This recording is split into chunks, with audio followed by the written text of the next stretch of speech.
So today we have pre and postnatal, and we've previously covered part of this topic with recommendations and considerations for pre and postnatal exercise. If you haven't seen that webinar, it's available on our YouTube channel, and you can check that out. This is the second of the series of pre and postnatal webinars. I'll be discussing posture, mobility, and flexibility of the pregnant and post-pregnant client today. So I have about an hour and a half to cover, again, another large topic. We'll probably tip the iceberg on a lot of things, but what I want to do is bring things to your attention for you to think about more when you're dealing with your clients or your own, with yourself, say. So nobody professes to know all the answers, and I don't myself, but as I've come across things, it throws up a lot of questions, and sometimes when you have the question, the right question, you can start to look down the right path on how to treat certain things with clients. Kind of opens your eyes a little bit. So today we might have some students with us as well, because this will be part of their personal training course. So you're very welcome today, guys. Jump in with questions as well if you like. Again, in chat if you like. Keep the flow going this morning. So for some of you might know some of this information. If you do, it might be framed slightly differently and give you a different perspective. But there should be lots that you may not know or may not have considered in this way. So stick with us. And I'm going to go through a PowerPoint here now that I've done up to kind of demonstrate some of the things I'm talking about. Okay, so let's start. I'm going to bring up that PowerPoint here now. I hope everybody can see and hear me. Probably a bit late to ask now. And you're smiling. That's good. That's good. I take that as a positive. Okay. So starting with our thing here, just give me 2 seconds. I need to move around these little lists here so you're not being blocked on the screen. And then I need to move it so I can move it. Okay, from the start. So you know what we're here for now. We're here for a bit of posture, mobility, and flexibility. So we're going to have a look at how posture should look, in inverted commas, in the general public, and then how that translates while pregnant and post-pregnancy. So let's just go through that. So again, just having a look at posture itself in the first place. Again, what I'm showing you here today is a little bit of some of our posture course and a little bit of our pregnancy, pre and postnatal course, but also extra stuff that isn't covered in either that I thought was very important to kind of flag with people. So you may or may not know this, so just stick with us. Your 5 kinetic chain points. So we're keeping it very basic when we're looking at posture here. Average, standard, not pregnant posture, we're looking at from the feet up. The feet are straight ahead, neutral position at the ankle, so the toes are facing forwards. We're looking for a steady balance on those feet, so equal display of pressure across the foot. Then moving up to the knee straight ahead in line with the second and third toes. So that is your basis, that's your foundation of where this is going to start. Then we move up to the hips and we're looking for a neutral spine, abdominals drawn in. Now, when you're looking at pregnancy, imagine you're not going to have this at all, but we're going to see the differences now and know how to work with it. Shoulders then, a neutral center of shoulder in line with the center of hip joint. So if you look down the guy on the left here, side standing, the mid part of his deltoid should be over the hip bone and in line with the knee joint and ankle joint in some degree of stacking. Now they're not stacked, but that's how we'd reference it. And then the head, so neutral, center of ear in line with the center of shoulder. So we're looking for a nice straight line. Now, as we know, there's curvature in the spine. You may or may not know, so I'll tell you.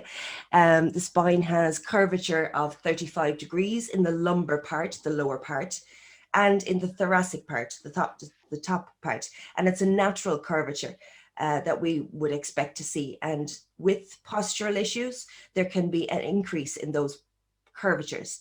And it's when it causes an issue or when it starts to be painful and discomfortable and uncomfortable is when it's a big problem. In pregnancy, you'll see how those curvatures are accentuated. And it's natural. It's what happens because of the weight shift in the body. So it's not something we are saying shouldn't happen. It's just something that we generally don't think of. I know myself, when I was pregnant, post-pregnancy, I never thought about fixing imbalances that had happened during pregnancy. And for me, I had a knee injury previous to that. Again, a postural issue where I hyperextend my right knee, so the quad is quite tight. When I got pregnant, second time round, when I was younger, it kind of bounced back and it wasn't so bad. But second time round, when I got pregnant, post-pregnancy, went back into training like I normally wouldn't have looked at balancing those issues. And it led on to a hip discomfort, pain, nothing that can't be worked on, but it wasn't necessary. And then same side, and then it led to picking up my child one day to put him in the car. I twisted and tore the lat on that side. So there's a weakness all down that side that had stemmed from somewhere, wasn't fixed. More stuff was put on top of it, basically, and then we ended up with a greater problem. Now, again, nothing that can't be fixed. I'm still standing, not at the moment, mind you, but bear with me. Lots of talking, so lots of drinking. Okay, bear with me. Right. So it is important to know that there's changes and how those changes happen.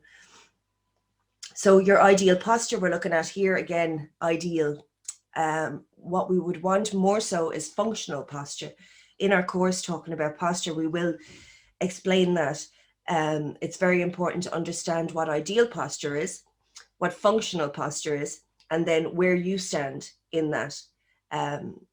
If it's not pain, then generally working around it and not trying to fix something is probably the best way to go. Okay, so looking at a pregnant posture then, so during pregnancy, we'll break it down just a little bit here, have a little step through. So again, look, incorrect upright posture and correct upright posture. That's very black and white. I can tell you now, I was probably figure A there for most of my pregnancy. Nobody walks that tall in real life, and let alone when you're weighed down by a fetus and your chest and your head and you're just tired. So again, ideal correct upright posture. If you were to deal with a client that was dealing with a lot of pain or discomfort and you were advising them how to stand to help with that, what I would be doing then is I'd be looking at figure B here and saying, this is how we'd ideally like to stand. Now, obviously, you're not going to remember it all the time, all day. But when you do, we can reset that posture just a little bit and describe to them what is required and how to do it. And as you can see, it changes the position of the baby as well. So later on in birth may not be a harm to be able to adjust your posture a bit and see if you can help with that shift if it needs to be done. Again, I am not a birthing professional, so we won't go into how that is going to work, but just it's interesting to see how the baby shifts in this picture. It's to do with your center of gravity and your core for you, more so than the position of the baby, but we'll get there. I also love that she has an outie quite far into the pregnancy, obviously, because the belly button is popped. The umbilicus is what we call that professionally. Didn't find that out till later, which is crazy because the umbilical cord, of course it's an umbilicus, but anyway. So figure A. First of all, looking at the two pictures, the lady on the left, same lady, of course, but she looks shorter, you know, so everything is compacted and shortened. If you consider that alone, you're looking at restriction in respiratory ability, so quite possibly more fatigued, not getting the oxygen into our lungs. I can only imagine what I was doing to myself all those years ago when I was pregnant and walking like this. But so incorrect posture, we can imagine our head is chin pushing forward, eyes are looking down. I have a very important point to note for that. If a woman has children and they are at walking age or crawling age, I suppose, her head is looking down. I just noticed myself, I went for a walk the other day on my own for the first time in 3 years. And I was upright and I was tall and I felt taller. I could feel my muscles under me. It was fantastic. But I only just thought about it and thought, okay, maybe, yeah, my little fella's always below eye level. So I'm always looking down to make sure I know where he is. I see nothing. So there's my posture affected already, you know, with my daily movements. So again, if this lady has children, she's looking down. Also, we're looking at the bump, you know, or the chest. We're very impressed with that as well. Okay, so head down, chin forward. So if you have a look at the arrows up around the head part of the incorrect posture, you can see the directional force. So the curvature of the upper spine is going to be increased more. There's going to be more pressure on the back, the neck, the upper shoulders. Everything is going to feel a bit lengthened and tight. So you can do it yourself when you're assessing posture. Put yourself in that position. Sometimes it's hard to understand what's lengthened and weak and what's tight and weak because it seems like such a similar concept. So we're looking at rolled forward. So these muscles at the back are lengthened, but they're weak because they can't pull the shoulders back. So they're not being worked enough. So they're lengthened. Okay. Then the ones at the front are shortened, and it's not by choice. It's not because they're strong. It's not that they're pulling us into this position. It's that we are putting our posture into this position and shortening them. So if we were looking at, and I'll keep it very general, if we were looking at balancing that, you'd be looking at strengthening the back where it's lengthened, so you can bring it back, but also giving a bit of movement in the front where it's tight. So rolling those areas to allow the muscle or the structures to move. When that back tightens, then it's able to move, you know, so it's a whole circular process. So again, just coming back. So shoulders and chest, again, shoulders are slouched down, chest is pulling, it's heavy. Thankfully for a lot of us, because I had none before that. So yeah, so chest is pulling and heavy, breathing is difficult. Indigestion happens, eating is difficult. So the benefits of standing upright and having that upright chest, thoracic area posture is going to be better digestion, better breathing. As you're limited in space in that stomach area, it just gives you a little bit more. I know when I eat, I sit on the couch at the moment. I'm about to change that because I'm going to move and I'm going to have a kitchen. But at the moment, I sit on the couch and I have my legs up. I'm 37.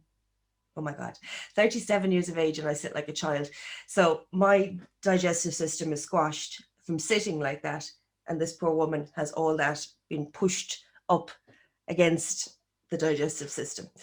So lots to be said for posture, not only for physical, outwardly appearance, but also what it can help with on the inside. So abs, butt, and uterus. Again, I didn't write this. It must be an American one. Okay, so slack muscles allow the back and pelvis to tilt more. And that adds a little bit more pressure on the lower back. So you can find that lower back pain or lower back discomfort is quite common in pregnancy. As you can see, look at the weight pulling forwards. Curvature is accentuated even more. There's downward force with that posture shift in the front. So chest, stomach, everything pushing down and tilting on the pelvis. So we have that symphysis pubis down the front, the separation in the pubic bone here. So some women, I don't know if you can see this. Stop sharing for a second. Yeah, so just down the front here, this guy has a little plastic bit, we don't. This can cause an awful lot of discomfort in women, especially second, third pregnancies, subsequent pregnancies, because the postural change, the shift in the body has put more pressure down on this area, and then we have gotten pregnant again, and then all of that is loosened, not tight, not in its proper position, and then we add more load. So it just puts an awful lot more pressure on it. While we're here and I'm showing you, we know that the woman's pelvis is wider and shallower than a man's, like a bowl. So this, I think, is a man's, so narrow and long.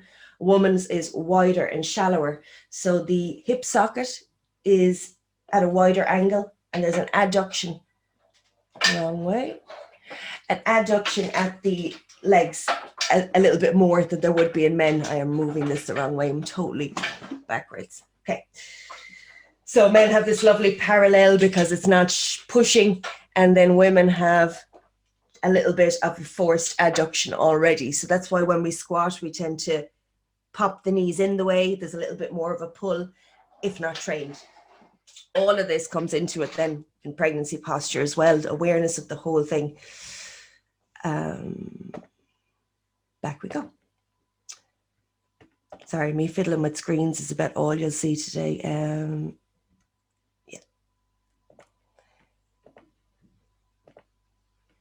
Okay. So, big one.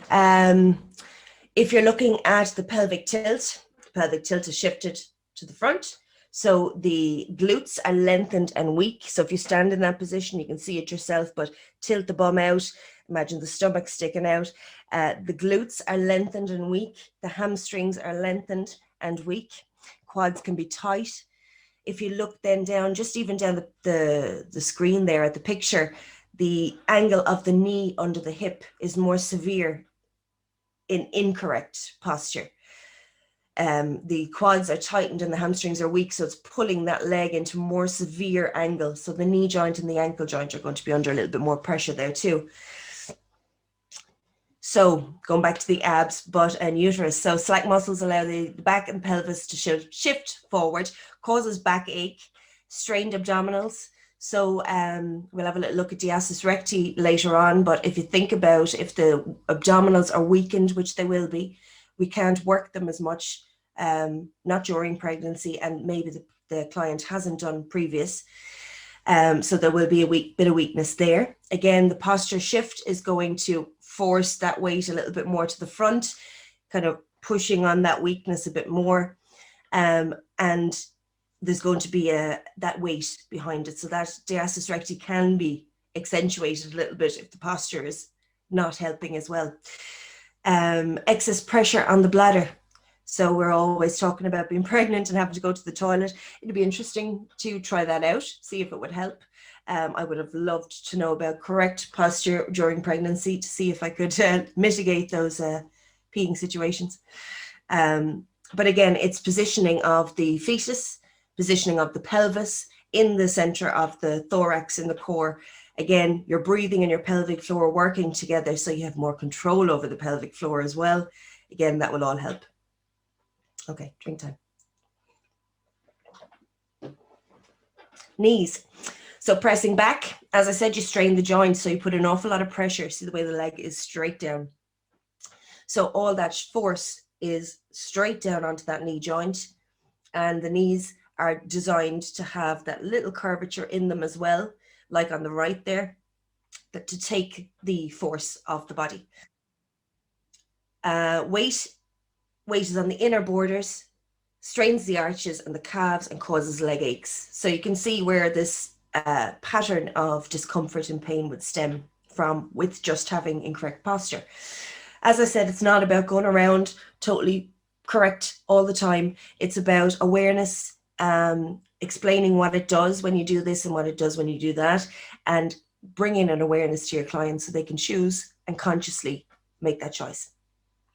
So what we want the head, lift up to the crown of the head, keep the chin lifted and ears in line with the neck. So if you've done Pilates or any yoga or any of those mobility or flexibility, my over 40, any of those, you'll have those cues where you lengthen through the body like you have a string pulling through the top of your head.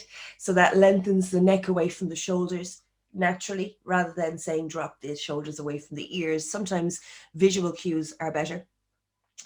Shoulders and chest, so to draw the shoulders back and down while you lift the rib cage up.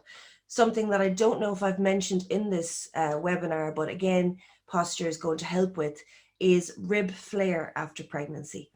After pregnancy, rib flare can be a thing. Still have it myself. Again, I'm great at telling you what to do, but doing it for me is a whole other story. So that's why trainers need to be able to do it for the client. We need that external push a lot of the time.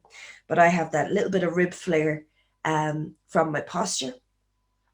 So sometimes telling someone to draw the shoulders back and down won't drop that rib cage. So what you need to do is cue correct breathing. So again, that's something else we'll talk about in the full course, the pre and postnatal course.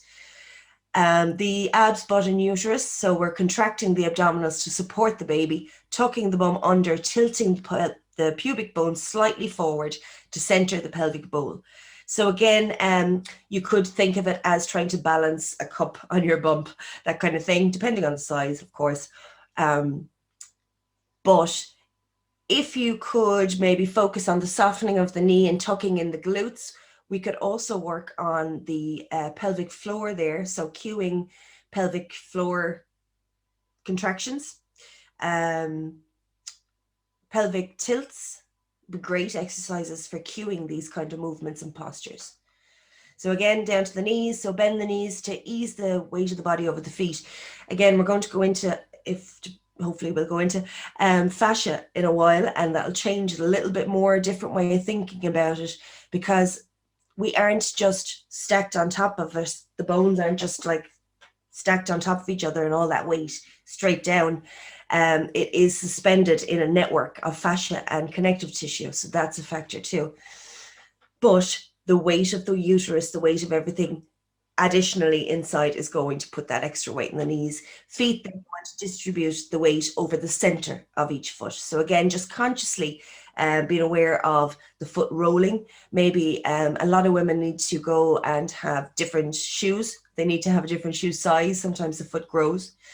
Some people's feet shrink. Yeah, there's a lot goes on. So any issues with the feet, any discomfort that's extra, absolutely send them to somebody who can do shoe exam, see if they need the arch support or whatever. I don't do feet either. Okay. So we're looking at musculoskeletal changes. So that's your muscles and your bones. Again, we looked at increased lordotic curve. That's your lordosis. Lordotic curve is at the bottom of the spine in the lumbar part. There is the 35 degrees natural lumbar curve, and when it's extended, we call it lordosis. So in pregnancy, it's increased lordotic curve, and then do we fix it or do we leave that there and put resistance on it and add to it? You know, there's our choices. So what changes? So your center of gravity moves forward. This is during pregnancy. Your neck extensors tighten and shorten. So this is exactly what we spoke about before, but just more technically. Your neck extensors, so the muscles that extend the neck, tighten and shorten. We know why now. Posture. Mid-traps, rhomboids, they lengthen, but they're tight. So they don't have the strength to pull back. They're at an extended kind of stretched capacity. Pectorals shorten and weaken. So again, that's that posture in here. Rectus abdominis lengthens and weakens. So again, growth of the stomach obviously lengthens that abdominal wall and weakens then because of that. We're looking at separations possibly as well in the abdomen. Hamstrings lengthen and tighten. So again, they're long, but they're tight. So you have to really think about it. For some people, it totally clicks, no bother.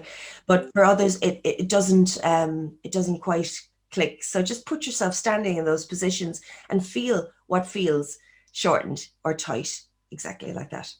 So your posterior chain, the whole chain of the posterior, shortens, and the frontal chain lengthens and weakens. Should actually be the other way around, I think. So your frontal chain shortens and your posterior chain lengthens and weakens. Disregard that last one there. Okay, early pregnancy. So postural deviations then. So we know a little bit of this and we're just adding little bits as we go. So in our early pregnancy, there is a short, very minimal changes. We're looking at late mid-pregnancy to late pregnancy is when we're starting to see a big shift, when the weight and the uterus starts to grow. So we're looking at the the shift in the pelvic muscles. The pelvic ligaments are going to loosen and become strained. Again, when we talk about flexibility shortly, there's a little bit about that too. Obviously, you're relaxing. The hormone that releases into the body when you're pregnant is going to have an impact on those ligaments and joints. It's for us, it's supposed to happen, but obviously then we just need to be aware of it. Conscious is what we're looking for. So we know the breast and the uterus add weight to the front.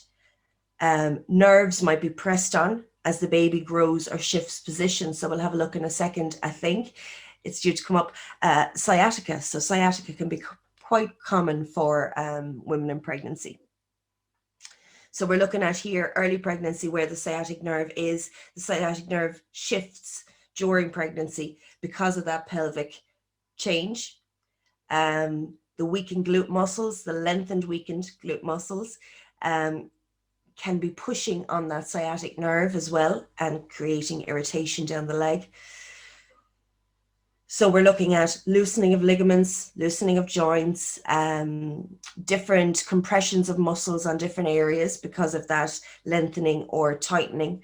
Nerves and like your sciatic nerve getting impacted, your breathing and your pelvic floor function, all of those things. And every little piece is a part of this posture. We're not talking about, as I said, perfect posture. We're talking about functional posture, and it all adds together. So you can see less so in these pictures now, but the thoracic or lumbar curve, look at the lumbar curve alone there. You can see some nerve innervation there. I think we have it in our, I'm going to bump my head off my mic. We have it in our skeleton here, if I can actually bring it the right direction for once. That way, okay. And closer.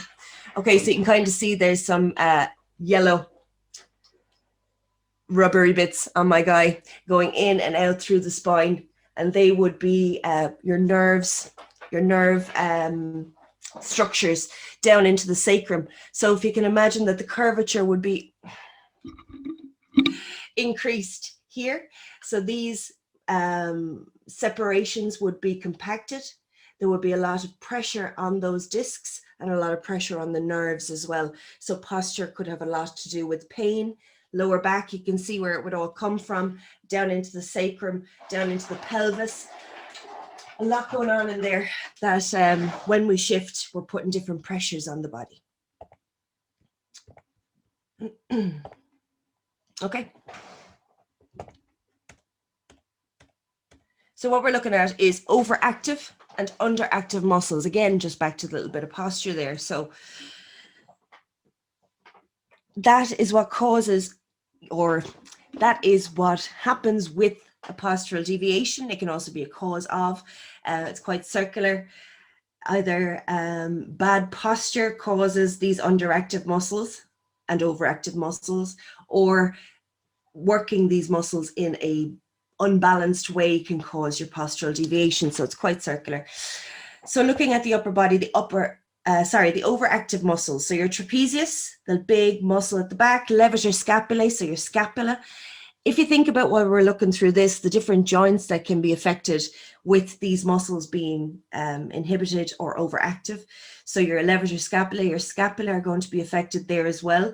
Overactive, so possibly discomfort and pain in the shoulder joint as well. Your pectoralis major and minor, again, part of your shoulder complex. Neck extensors. So that's the back of your neck, traps, upper back, and chest be overactive.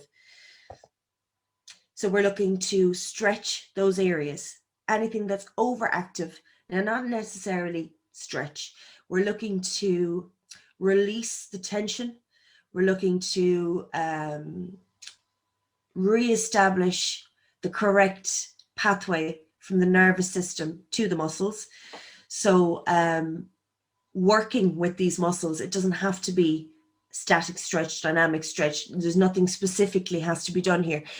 What would be beneficial, trigger point ball, foam roller, that kind of thing, to release those areas. Again, hand massage, lovely when you're pregnant. So there's a lot of neuroactivity when it's sensory. So you know, lots to consider. Underactive muscles then. So your rotator cuff, if your rotator cuff isn't functioning and stable, then, you know, this lady's going to have to pick up the baby. She's going to have to shift things around. She's going to be lifting prams. We would like to have a functioning joint structure, at least post-pregnancy. And this is what we're coming out with, basically. Not intentionally, of course. It's natural. It's what happens. It's just we have awareness now that we didn't have a long time ago, or even a short time ago. And bringing that awareness to women is what we're looking for.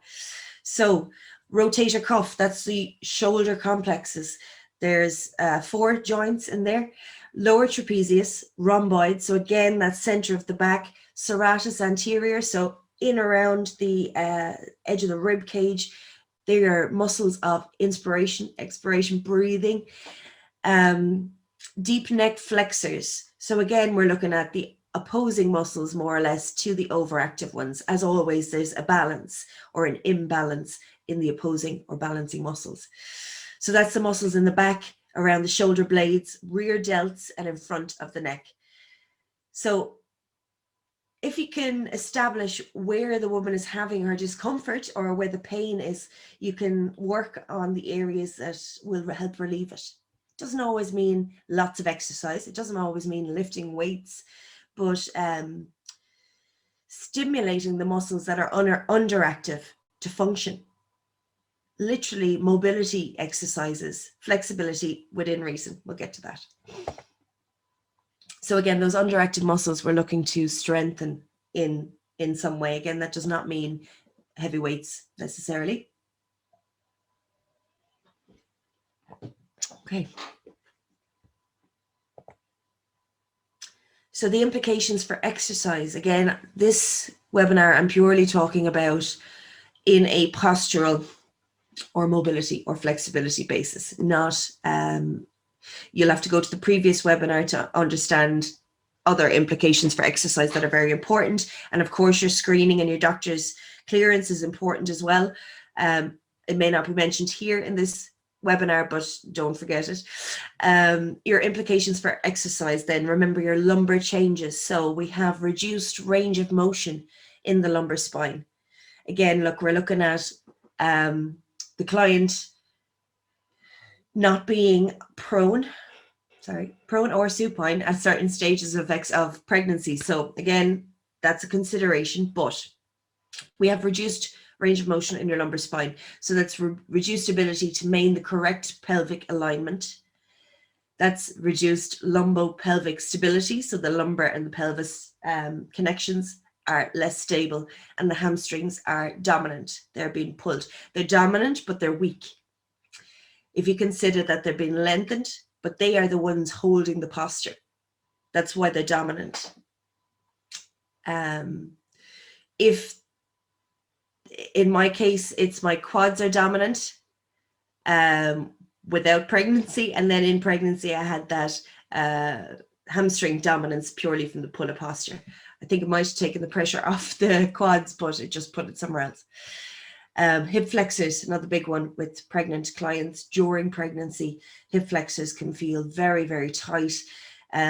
Bringing in trigger point treatment, or even not even trigger point, but rolling that trigger point ball over the hip flexors is wonderful for loosening up that tension. And doing it during your exercise class with your client would be great, teaching them how to do it. It's possible to do so in a box position almost, and lowering the hip to the floor with the ball underneath. So again, the access would depend on the client's stomach size, but you could always place it on a cushion, bring it up on a chair or a bench, more like, if you needed to.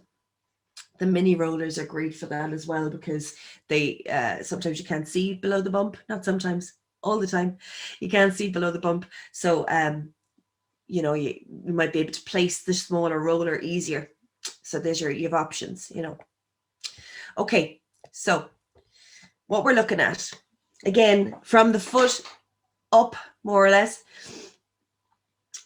women can have, the feet can grow, can shrink, The pressure on the foot is going to be changed anyway because of those pelvic and postural changes.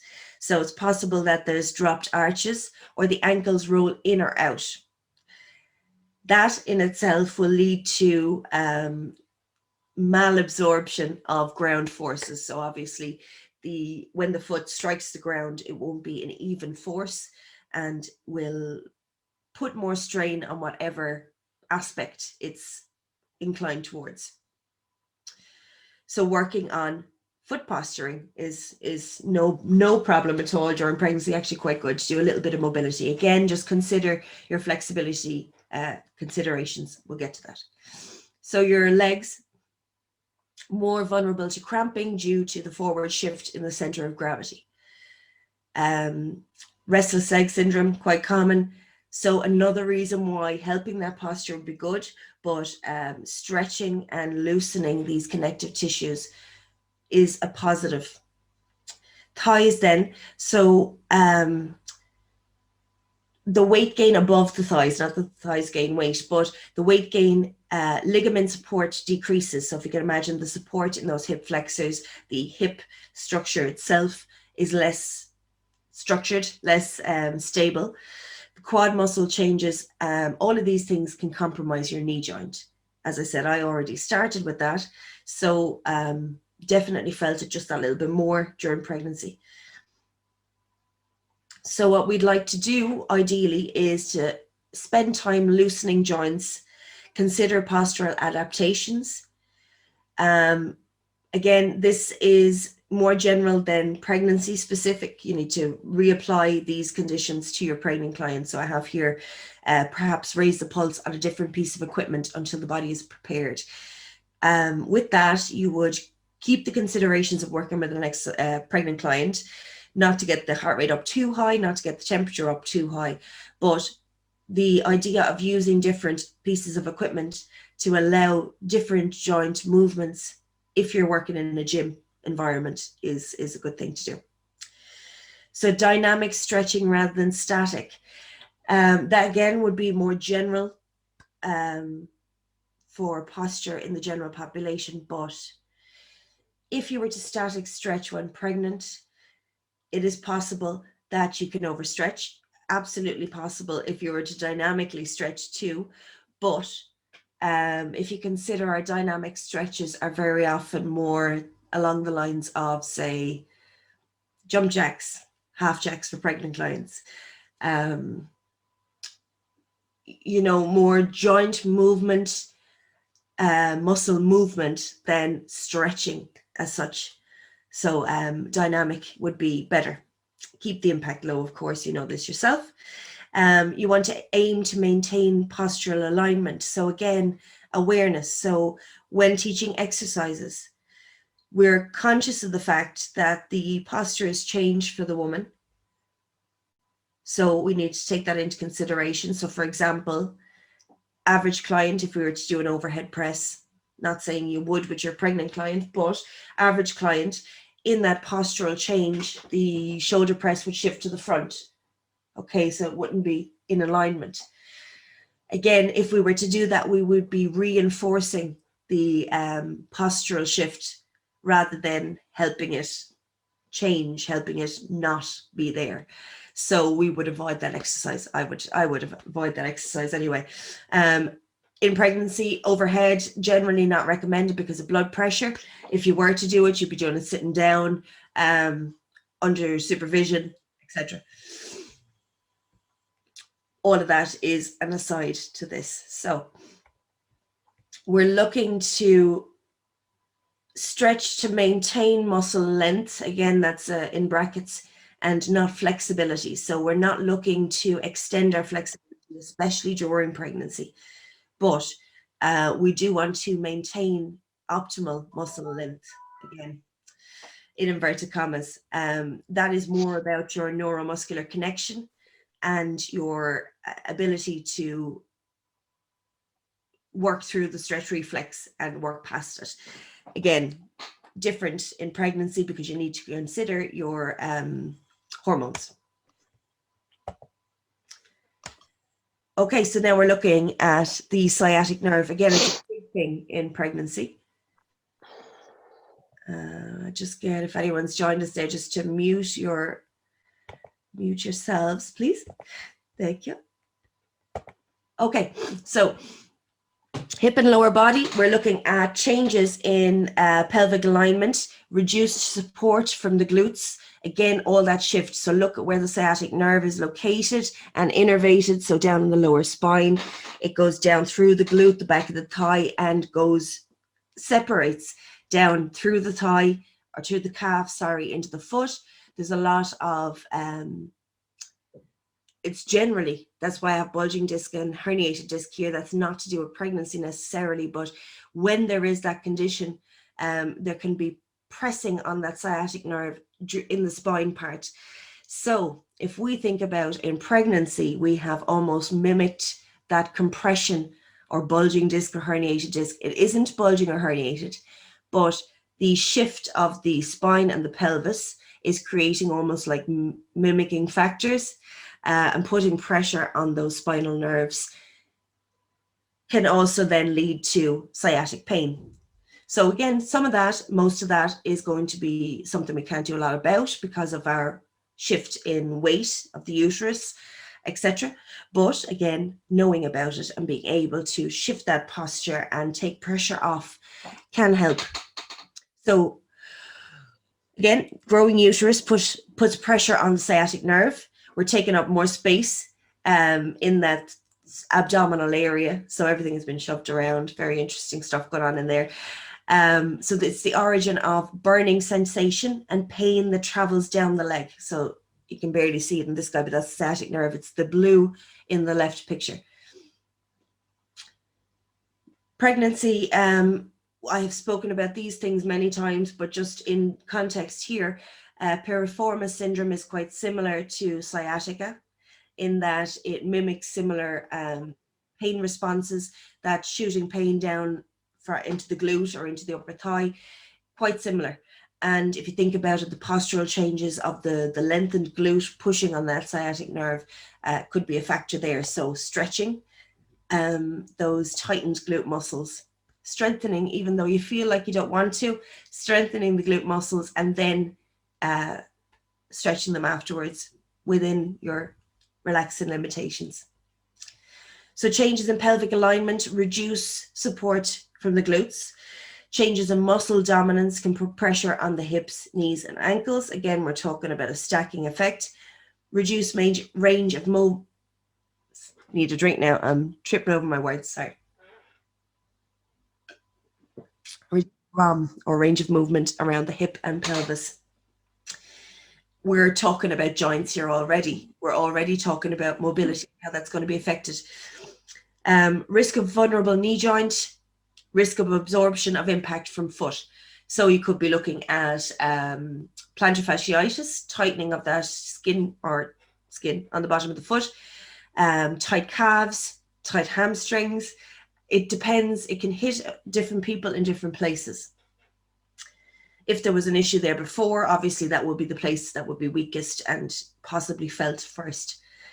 If there's a one-sided issue, then the other side is going to compensate. It's going to become a two-sided issue. Again, it's not all doom and gloom. It's just being aware of this train and where it leads or where it can possibly lead. Then you can also go back the way. So someone comes to you and they have an issue. You can step back through the history of chains of issues or pains, changes in body positioning due to pregnancy, previous pregnancies, or injury outside of pregnancy. So different things can affect what would change your posture, what would create weaknesses and strengths, or tightnesses, I should say, rather than strengths in certain muscle groups. Then we don't tend to work on them. We don't tend to be aware of them really. And we impact and compound it later on by adding weight to these already postural changes. Let's see how we're doing. Okay. So I had this in one of my previous pre and postnatal webinars as well, but an example for resistance training, if you were to do very light weights, If you were to do resistance bands, great, because the woman works within her own ability, her own strength. There's not much chance of injuring yourself, whereas with weights it's possible. So for example, press up, again, in a pregnant client, prone exercises you take out at a certain point, but you could do your press up elevated. You're working that chest muscle that's weakened and shortened, giving a bit of strength there as well. In order to do that, though, you're going to have to loosen the back muscles. So before doing a resistance training, I would loosen those tight, lengthened back muscles, maybe even the front muscles at the start, and then do your resistance training. So triceps, again, these are the back of the body, as you know, and they're muscles that are going to help with that postural change, the back chain being weakened and lengthened.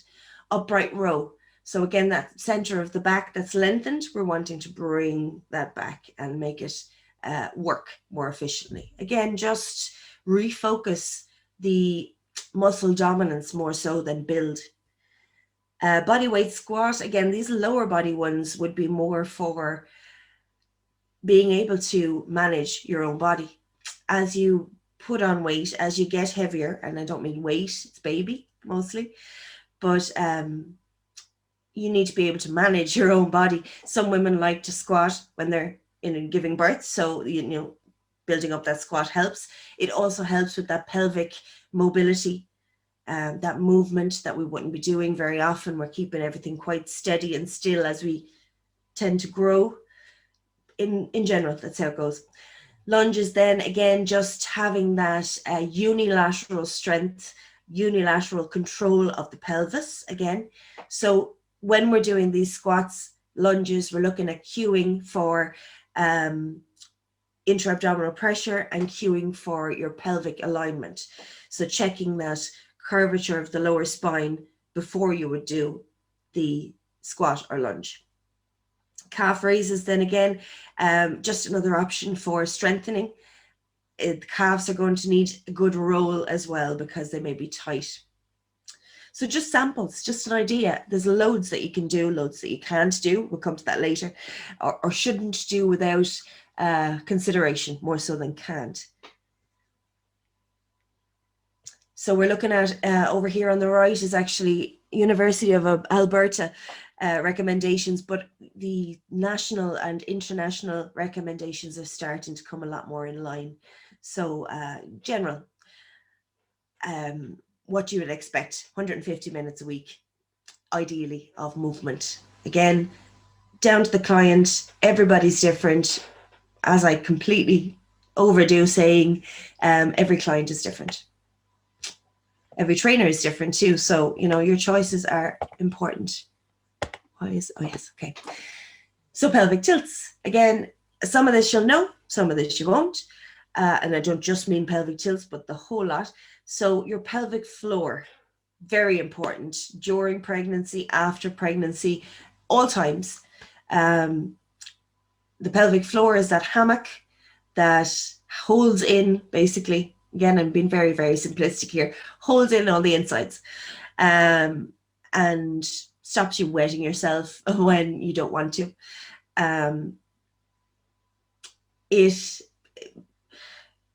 I don't know, it's kind of like a taboo subject. People don't like to talk about it. We get very proper. But the diaphragm at the top and the pelvic floor on the bottom, if you've seen any of my courses, I speak about this. It's a canister that needs to function in unison and together to work as a strong functional core. So men and women, any men that are here, pelvic floor, very important for you guys too. Not in pregnancy, but you could help her. Do your Kegels together. Those who Kegel together stay together. Okay, so if your pelvic floor muscles are weak, we need to concentrate on the pelvic floor muscles separately, as if you would with any other part of the body, basically.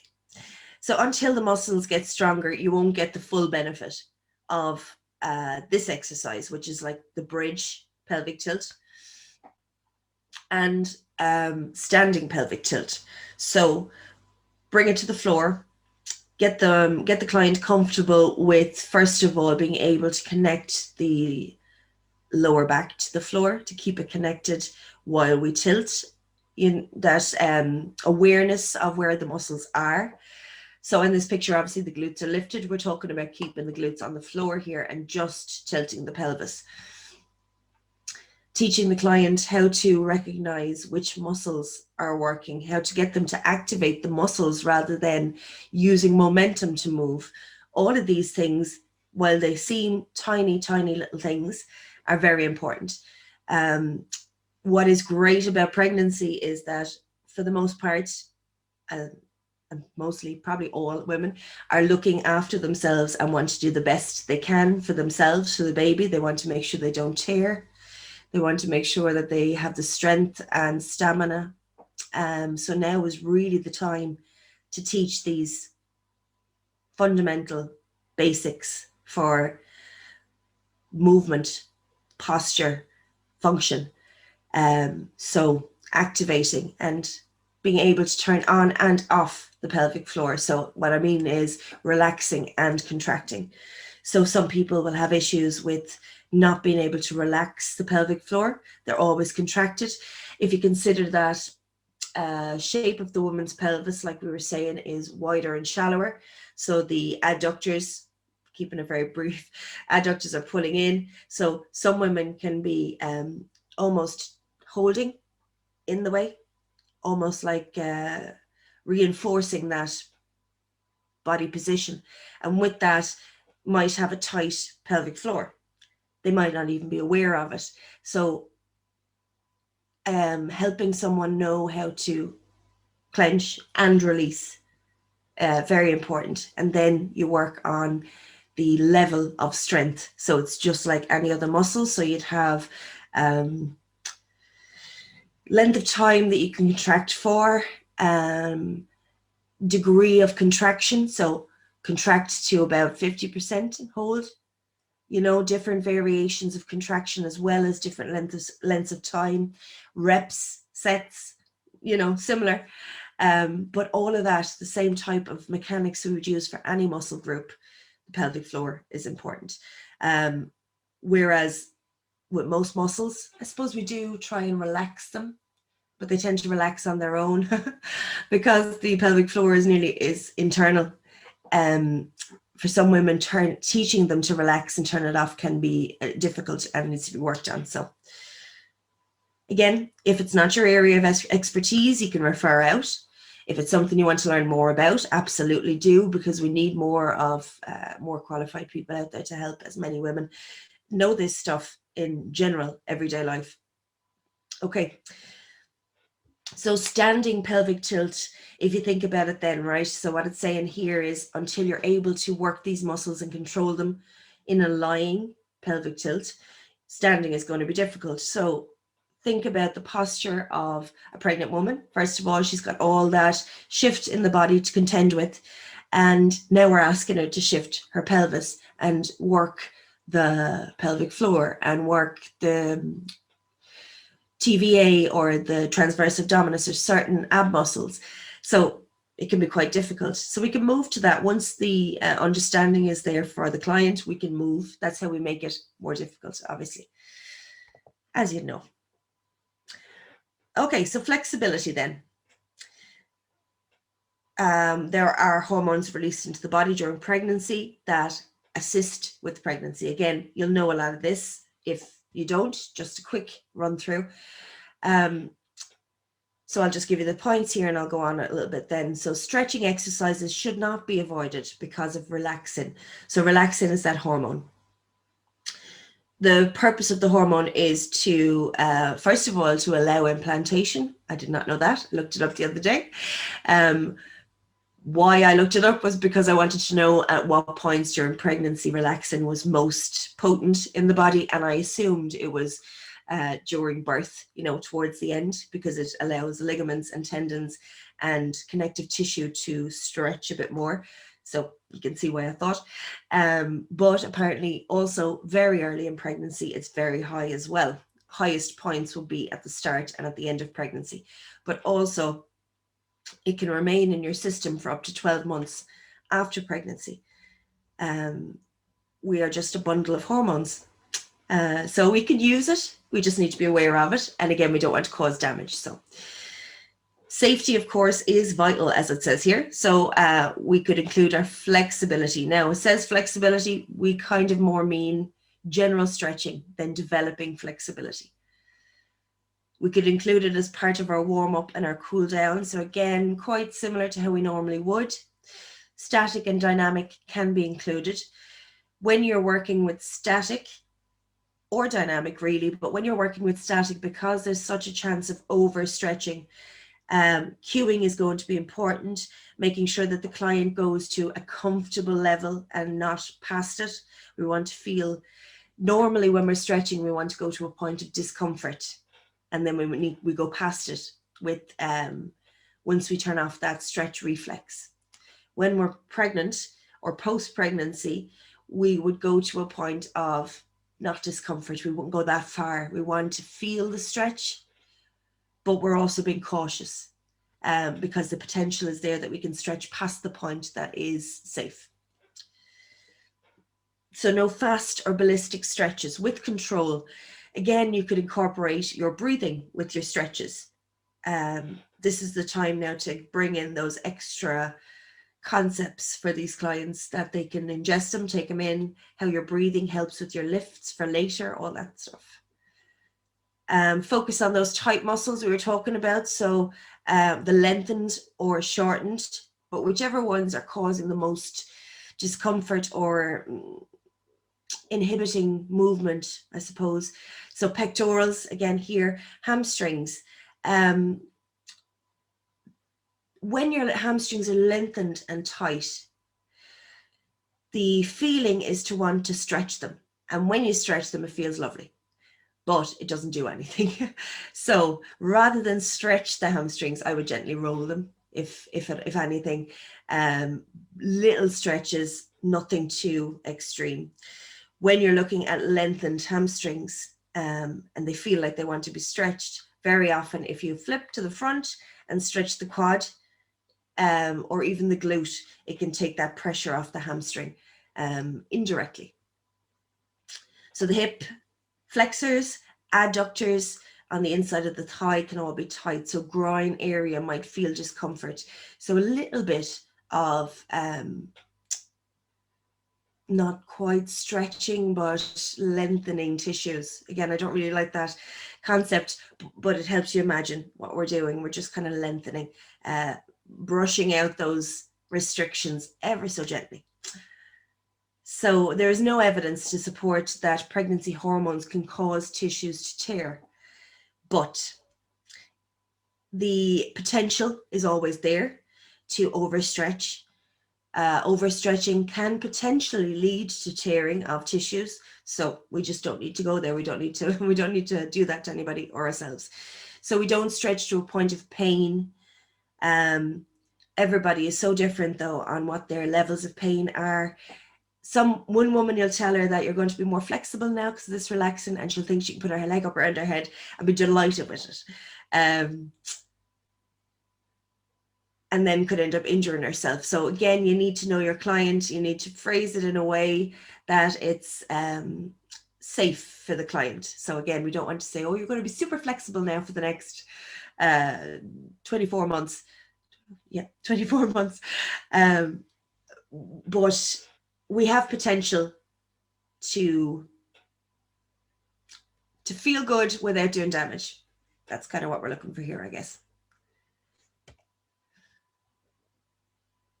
Okay, so considerations then. I might have flipped these slides, sorry for that. So considerations for changes during pregnancy, again, when we're doing any exercise, any flexibility, any mobility, any movement with a client, we're looking at possible poor posture, most probable poor posture, and again, not something they have designed or chosen or maybe even aware of. Backache, fatigue, muscle cramps, and stiff and painful joints. So these can be things that can come up for pregnant clients. So we can work with those things. We can do a little bit of mobility on those areas. When the stomach gets bigger, perhaps there is less torque with the woman, right? So maybe she is twisting less in her daily movements. Now, that's not to say she should be doing the jive, but she might be restricting herself, minding that belly. You never know what's going through people's heads, and we're all protecting. So if she's restricting her torque or twisting movements, we can give a little bit of rotation, very minimal, and allow better mobility and flexibility than what she has already. So observing and talking to your client, find out where they're feeling discomfort. A lot of these things can cause problems when you're sleeping as well. So that's a cycle. If discomfort doesn't let you sleep properly, then obviously less sleep makes you more narky and just uncomfortable and tired, and all these things circle again around. So we're looking to provide some sort of a toolbox for women that they can know what they can do, know what they should monitor doing, so flexibility, just be cautious, and how they can help themselves with little things that come up like this, or sleep problems. So mobility, we looked at posture. We know a lot of joints were affected by the postural changes that can happen during pregnancy. Mobility is the ability of a joint to function in its full range of motion, unrestricted. That's the definition of mobility. Now, obviously, there's going to be a bit of restriction in pregnancy. And what we're looking at is little shifts and little changes that are going to either mentally or physically restrict mobility. So again, a lot of it is psychosomatic, as in we're cautious, we're careful, we don't want to hurt ourselves. Sometimes we have bits of knowledge about what can damage the baby and what can hurt us, and we don't have the facts or enough of the information to make a judgment on it. So we're just overly cautious. And that fetal position, that coming into the front, that's the natural progression when someone's anxious, scared, protective. So your mobility, we looked at this before, again, just framing it in a mobility point of view. You're starting with the pelvis, because first of all, that's where everything is shifting. That is almost the center point or the focal point of everything changing. So your pelvis, the hip joint itself is going to be shifted, as we're aware of. So imagine all these joints: hips, back, shoulder, neck, knees, ankles, and possibly fingers, toes, the lot, but just focusing on these main ones. If there is limited mobility, if there is restriction, we limit the mobility and restriction by choice or by function during pregnancy. So that happens over the course of 10 months, longer for some. And I know that sounds unusual, but if you're trying to get pregnant, anyone who hasn't been pregnant, you might know this. Anyone who has, you might. When you're trying to get pregnant, you can spend months beforehand minding yourself in case, you know, so this could be a long time for some people. It's 12 months plus of that restricted movement. We're going to talk about fascia shortly and how the fascial lines are presented in the body or imagined in the body. And when we talk about that, I'm going to explain about fascia and how that is a connective tissue in the body. It's like, I'm going to start with that actually. It's like imagine cobwebs in a corner of a room. I have this sky light window thing, and it's so far up I can't reach it. I'm sure it's possible, but there's cobwebs up there. So this is like a perfect analogy. I'm passing it every morning going, there it is now. Funny I could show them. But there's cobwebs, and don't clear them away, and they start to build and get thicker almost. And that's kind of like what happens with fascia in your body. Now, it's not a cobweb, it's a lot stronger, similar kind of a matrix or image view to it, but it's liquidy. It's got hyaluronic acid in it, collagen fibers, So the consistency is very different, but it can compact and not solidify, but compact and make mobility less possible. So it reinforces those postures. So looking at, say here, this lady, now generally it wouldn't happen to an excessive amount in 12 months, but if we get pregnant, then we go through post-pregnancy. The fourth trimester is something that we all need to be aware of. That is after pregnancy, the whole 3 months afterwards is like right off. Some people do get back to fitness. Some people do get back to stuff. But in general, it's a time where anything can happen. So you could add that to your 12 months, 15 months plus of this fascia laying down in these postural changes. Again, it's not permanent. It can be changed. It can be fixed. But if we weren't to change it or fix it, there it is laying down, and it just continues to lay down more or solidify more or restrict more. It gets drier, as in the fluid exchange is not as good. So the slide and glide of that tissue is not as good. So it means that there's more adherence, as in sticking of the connective tissues to the structures like your neck, your spine. It's just less mobile, feels sticky and stuck and stiff. So that's the issue with postural changes or mobility issues. It's not necessarily, oh my God, she's pregnant, we have to fix her. It's even if you have a client that comes to you at any point in their life, one of your questions in your screening, have you children? Maybe might be the way to go about it. Also though, have you had any pregnancies? Because some pregnancies don't come to term. That's the, have you any children, mightn't answer that question. But if a pregnancy hasn't come to term, you still have all those body changes that came with it. Then you have an awful lot of mental and emotional stuff to deal with that your body is probably the last thing you're thinking about. So, you know, it's just something to factor into your consultations with women in general. Being aware of the changes that happen during pregnancy and post-pregnancy, what can stay around and remain, might give you a little bit more information on why this person has pain, discomfort, limited mobility, that kind of thing, you know. So these are all just little tips and tricks to give you a better whole view when you're dealing with your clients. So obviously, look, I keep saying obviously, that's just one of my words. Nothing is obvious. I apologize. I have other webinars on mobility and trigger point mobility. All of these are with ProFi Fitness. I think they're all on the YouTube page, if not on the ProFi page. If you're interested in any of these things that I've spoken about, all of those will have a little bit more in a different way. There's one on a bit more of fascia and that kind of thing. So I'm being very broad. So fascia, again, I'm just going to go for about another 15, 20 minutes. Well, that's about all I have. But if you have questions, throw them in there. I'll check it out in a sec.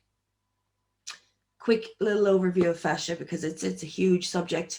And then it's part important. It's not, we're going to talk about it like it's the Holy Grail now, but it's not.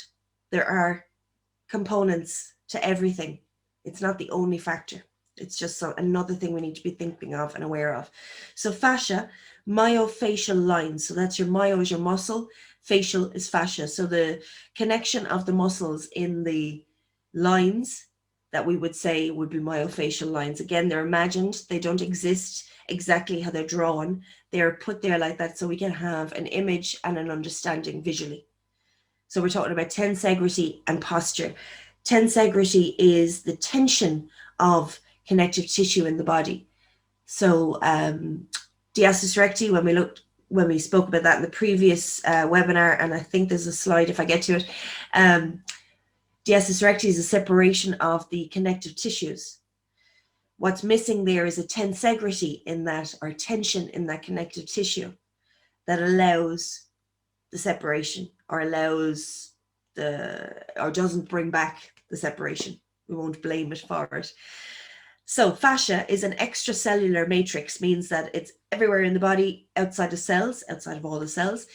It creates support and movement for all body systems. So it permeates and circulates, and it wraps around muscles, it goes through muscles and bones. It's just a whole system of the body, the biggest system in the body, for function and movement.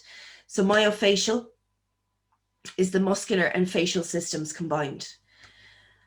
These are just terminology you might come across at certain points when we talk about posture in our course. This will come up in our course too.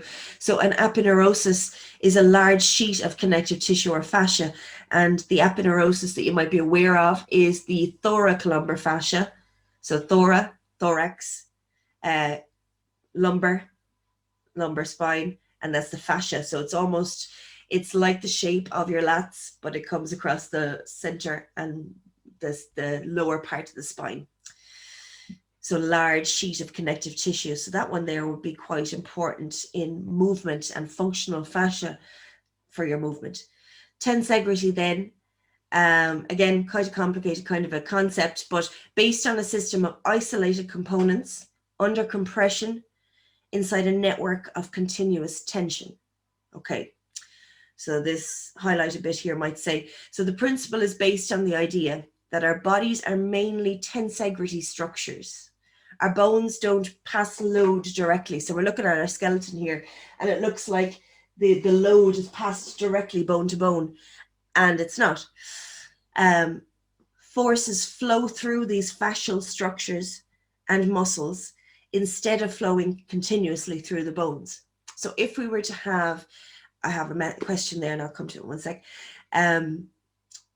Say, for example, if we were to put the force of one bone directly onto another, I'm going to come out of this screen share. I don't know if I can describe this, but say, for example, the shear force between the lower leg bones and the upper leg bones. If there was one connective piece, like your ligaments and tendons, there would be an awful lot of pressure on that area. So your fascia is more like a sheet or a sheath that displaces that pressure and spreads it to the other connective tissues, joints, muscles in the surrounding areas.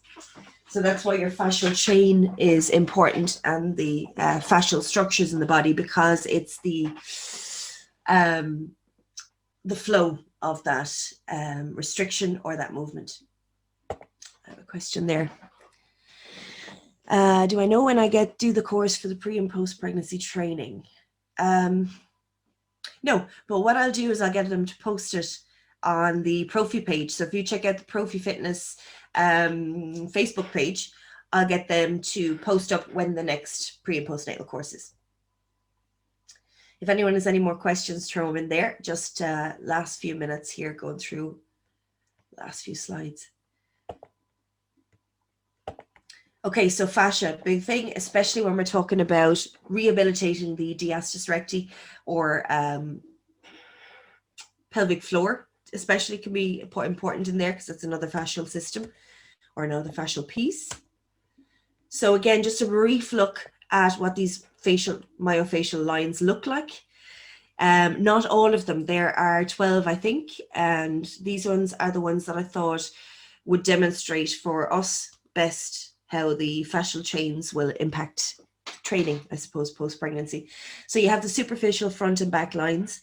Here I'm looking at, if you look at the rectus abdominis sheath there, the separation of the muscles, the linea alba down the center, this is all one part of this fascial chain. And as you can see, it comes up to the sternocleidomastoid, down through the center of the chest, the ribs, the breathing apparatus. So strengthening this front line and this core line and bringing that posture back with the back line here. A lot of that is going to be to do with further along this chain. So breathing, sorting out this restriction in the sternocleidomastoid muscle at the front will also help bring back the alignment of the fascia, will help to re-tighten exactly. Tighten. Bring back the tensegrity. Can you use a massage gun on pregnant women on the shoulder? Can you? Yes. Anything with a pregnant woman, just get her to sign off on it, just to say that she's okay with it and that she knows the risks. It's purely for your own protection. Yes, you can. Obviously, lower settings, if there's certain settings on it, nice and low. I would start with hand manipulation. The ball can be quite hard as well, so that can help. The problem with things like the gun with pregnancy is the same with anything with pregnancy. If anything were to happen, they could always come back and say, oh, that could have put me under stress, or, you know, it's those kind of things. It's not that you can't trust your client. It's that anything happens, people look for something to blame. So post-pregnancy, yes, baby's gone, it's safer, you know. So that kind of thing, maybe I'd work on that in that consideration. Another question, have I a sample program of mobility and flexibility class during pregnancy? Or is it similar to the other ProFi soft tissue and flexibility course? Only thing different is to prevent overstretching. Is there areas you avoid stretching altogether? For example, hanging movement, as this causes stress to abdominal area. Is there stretches we avoid? So there's a question, is there stretches we avoid, basically? Yeah, like you said there, any place that's already lengthened and under pressure, we wouldn't stretch. So the abdominal area. Again, no, outside of the abdominal area directly, your stretches could be quite similar. Your mobility could be quite similar. What you would need to be considerate of is that the discomfort or restriction for the client might be in a different place. So you could have the same client. You've done mobility and flexibility with them before. You know what areas are restricted on them. You know where to work with them and what they need. It would take a reassessment during or post-pregnancy to see what areas are now tightened and just uncomfortable or restricted for them. And again, that would literally be going through a gentle stretching routine and seeing for them where they're feeling that, where it needs it most, where they feel the best relief from. Those kind of things will give you an indication of where that's shifted for them and where their focus should be. There is there's kind of a list of hotspot areas for women.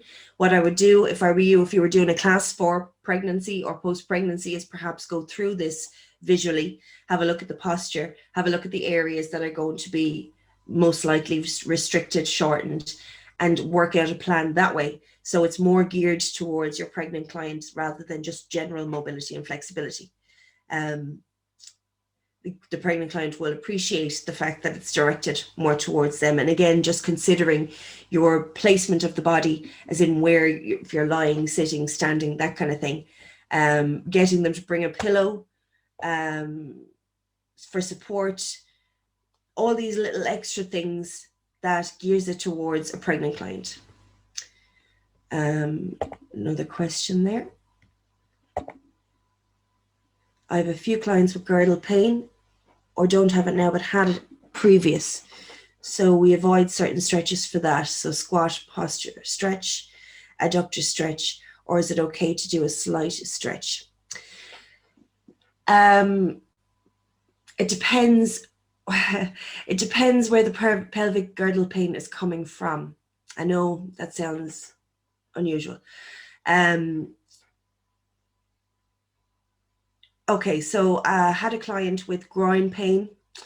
To her, she felt it on the right on the inside of the groin. And after doing some light stretching in different ways with her, we discovered that her tightness was actually more shifted towards the hamstrings. So when she stretched her quads was when she got best relief. So yes, I would actually go through most stretches limited in the range, I suppose. Squat posture stretch, so standing squat posture stretch, possibly not until you build, I would build to that, because you're thinking of adding that weight, sorry, shaking the camera, adding the weight of the body down on the stretch. So consider that end of it. Possibly take out some of the body weight, the additional weight we're putting into that. So we're nearly assisting the stretch if we're doing it standing, you know, with the force. So if you could change that to seated or lying on their side or something instead, you could perhaps do it that way. It would take that that extra out of it and make it a little bit lighter. So again, quickly running through this, spiral lines again, just have a look at the image if you don't know of what they look like, but just that would be a flow of muscular structure or musculature that can be connected in this fascial chain. So again, that center abdominal area, your rotational movements. Again, this is post-pregnancy when we're trying to bring back that tensegrity. What we're looking for with fascia here is regaining the tensegrity and the correct balance of tension through the body. So everything is kind of stretched or moved, and we're looking to regain the balance. So I'll just go back real quick to show you the one previously now that I've said that. But again, imagine that that line down the center has been loosened. So again, like a t-shirt, it's loosened a bit. Again, very broad, very basic. But what we want to do is tighten the structure from all the other directions again. So we don't just work on the one area that we think is affected. We're working on this structure, the whole fascial structure, to get that into tensegrity back. So again, just looking at the pictures even for this part, that spiral line, we're looking at rotational movements. Wood chops, reverse wood chops, rotation when walking, torque when walking, all those kind of things. Little things to be aware of. Again, functional lines we're looking at. This is, again, I'm very focused on diastasis recti here, but it can be a big issue for women post-pregnancy and for clients on how to train. Looking at the picture here in the center, if you can see it, that little white piece in the bit of the middle of the back is the aponeurosis we were talking about earlier on. So it's quite broad, and the muscles attached to, or not attached to, but flow with this aponeurosis. And there is interconnectedness between these muscles and muscle groups. It doesn't just stop like we see in a picture. It stops, the quad stops, attaches by a ligament or tendon to the calf. It's not that separated is what we need to see. It's the connection between each of these and how we can affect the functionality of it. So if we're looking at this, I'm looking at diastasis recti again, and I'm working the pecs for that. So can you see where that connection is, that the fascial connections run up to the pectoralis muscles. So for us to strengthen the pectoralis, again, think about the posture. We're all shortened and restricted in the front. We bring that up, we work the pecs, we sort the tensegrity at the front. Again, everybody's different. What you can do will be different amounts with different clients, but there's always some progress possible. Again, look at the hamstrings there, and the glutes are connected, and the lats going to be a factor there as well. The serratus anterior there around the rib cage, breathing, your intercostals. So all of that is going to help with tensegrity and function of the whole system. So when we're looking at, and again, I've only gone into 4 of them here, but postural patterns with fascial lines.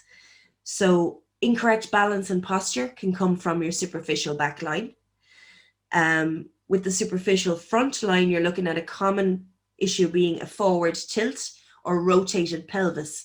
That is something that you will come across quite often as a trainer in any field.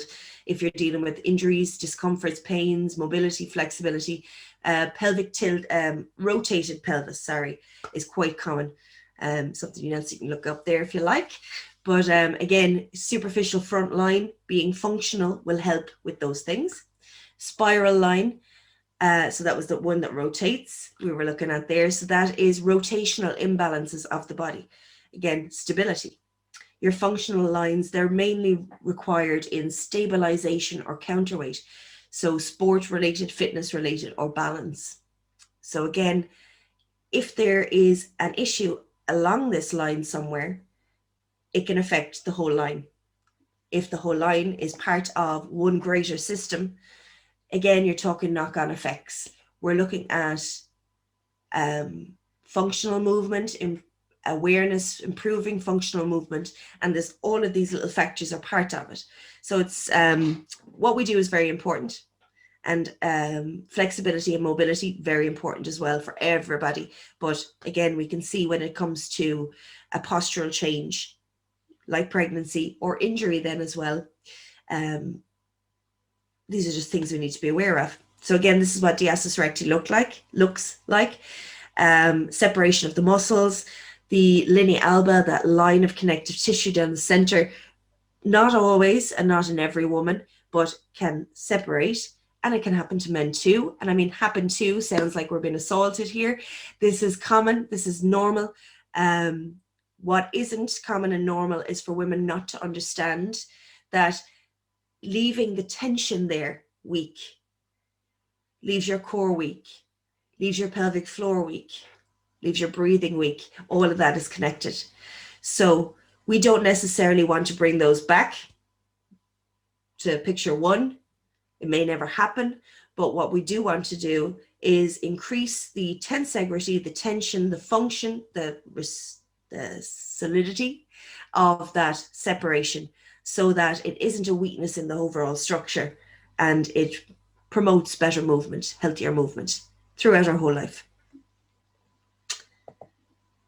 Okay, so I'm finishing up there. These are just a couple of slides. They're actually on the end of the last pre and postnatal as well. Just what exercises to avoid. Again, you know these things. If you don't, do go back to the last one. These are in it too, but just that's where I finish. Just giving you an idea of what not to do. Again, it's those face down exercises when the stomach is enlarged. So we put pressure on that separation or tensegrity. Changing positions from seated to standing too quickly for blood pressure, all those standard things. But if you don't know, check out our other webinar, the previous one, pre and postnatal fitness. For now, thank you very much for joining me. My name is Sarah Hearn and I'm with ProFi. And thanks very much again. If you have any questions, do send them in to ProFi or myself. I'm on Instagram, Sarah Hearn Fitness, ask away, and ProFi Fitness webpage will have all the webinars and everything as well. So thank you again for joining me. Thanks, Phil. Thanks, Niamh. Thanks, Lucy.